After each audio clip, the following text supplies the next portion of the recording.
Hi, welcome back to part two of Demystifying LLMs for Software Engineers. My name is Ronald Munnick, and I gave this talk last week at the One More Thing conference in Cupertino. I'm now re-recording and expanding that talk with more details. So in the first part, we talked about the how to run or that you can run the latest state-of-the-art models locally on your Mac or even your iPhone. And these models are free, offline, and private. More memory allows you to run bigger and better models. But again, you can run pretty much like amazing models already on your iPhone nowadays. So this is what I'm actually using. Not the latest hardware by any means. It's a 2021 MacBook Pro with M1 Max and 32 gigabytes of RAM. Again, it's a reasonably old computer with not a lot of memory. However, I am able to run like many of the latest open source models on my computer. So the question I often get is why a Mac, not a regular PC? And the answer to that is that in order to run an LLM locally on your computer, it needs to be loaded in the GPU memory, the VRAM. So this is a from the Dell website. I think this was actually a gaming PC, so one with like a more than average strong GPU. And you see here that the VRAM is actually only 16 gigabytes.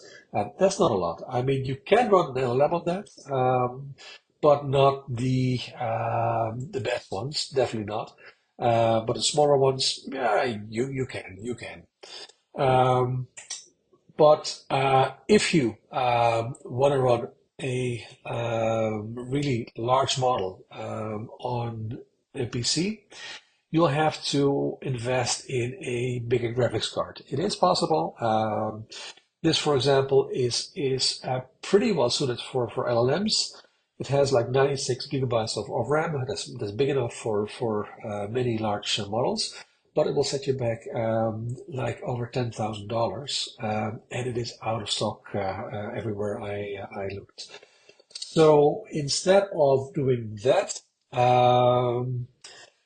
I would suggest looking for a computer with universal memory. Universal memory meaning that the RAM for the CPU and the VRAM is actually one physical memory. Um, and it's kind of funny. I'm old enough to remember that this was actually a bad thing. Computers used to have like I wouldn't call it universal memory, but a shared memory, VRAM and normal RAM, back in the probably 90s, I think. Those were like cheap computers. Now it is much better. Like especially on Apple Silicon, the GPU can basically use as much of that memory as needed. And for LMs, you want to use like as much as you can. There are other computers besides Apple Silicon that have universal memory, and the two that come to mind are the NVIDIA Project Digits. I think they call the computer that has Project Digits now the NVIDIA DGX Spark, and it has a couple of clones, I wouldn't say, but versions from Asus, from Dell, and Lenovo. The third one is the AMD Radeon. There is a video I'll talk about later on the YouTube from Alex Ziskind about the GMK tech. I also saw a few Dell computers, so it is kind of coming.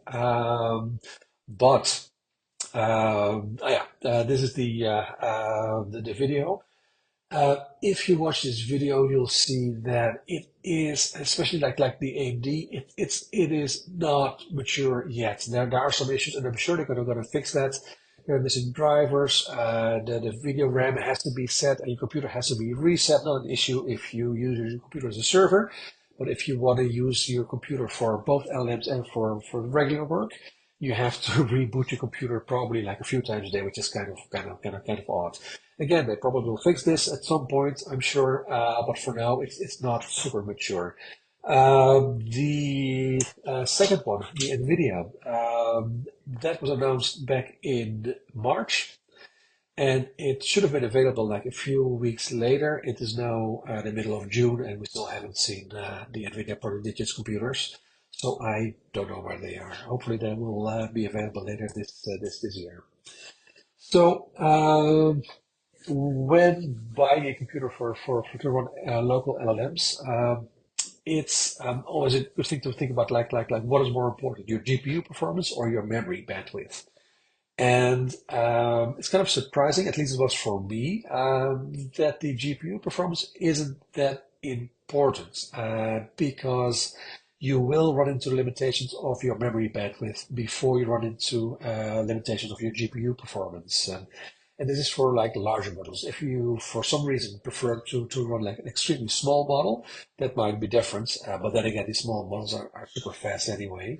So GPU performance will probably not matter that much to you anyway for small models. But for like regular large models, the memory bandwidth is the most important part. And now the question is like how does it look like? How does that compare? And then you'll see that the PC architectures like the NVIDIA Product Digits and AMD Ryzen are okay, but not great in memory bandwidth.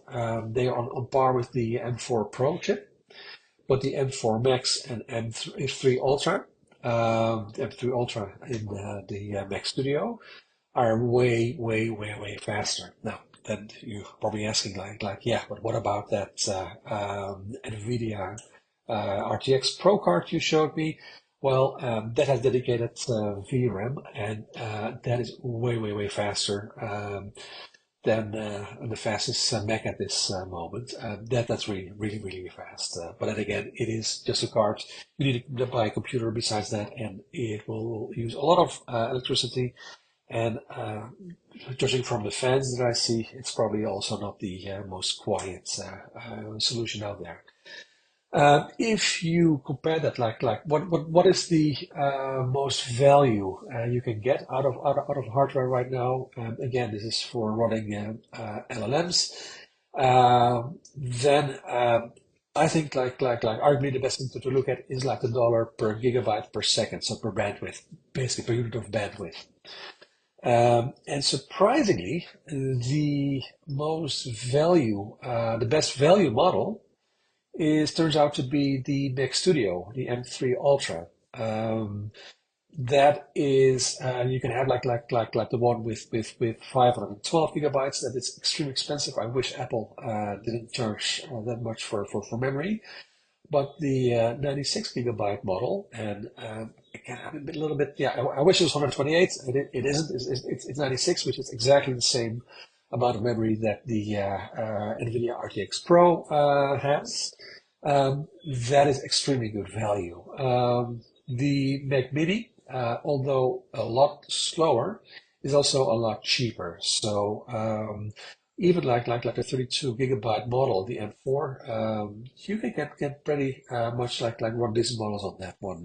Personally, I probably would go for the 64 gigabyte M4 Pro Mac Mini. If I would go for a Mac Mini, but these are all pretty awesome computers to run your LLMs on. So to summarize, hardware, the NVIDIA is probably the fastest consumer hardware you can get, but it's expensive and extremely hard to get. The best value is Mac Studio at this moment. If you want to have something cheaper, check out the Mac Mini. So follow me for more info on LLMs and AI in general on Ronald Mac. On Twitter and other social media. And I do want to thank Ray, John, Natasha, Ryan, and Roderick for their feedback on these talks. And if you want to know like what all the hype is about and want to try these models for yourself, my app Pico AI server is a free download. And you can run any model you want to on your local machine. It's available on the Mac App Store. Thanks so much.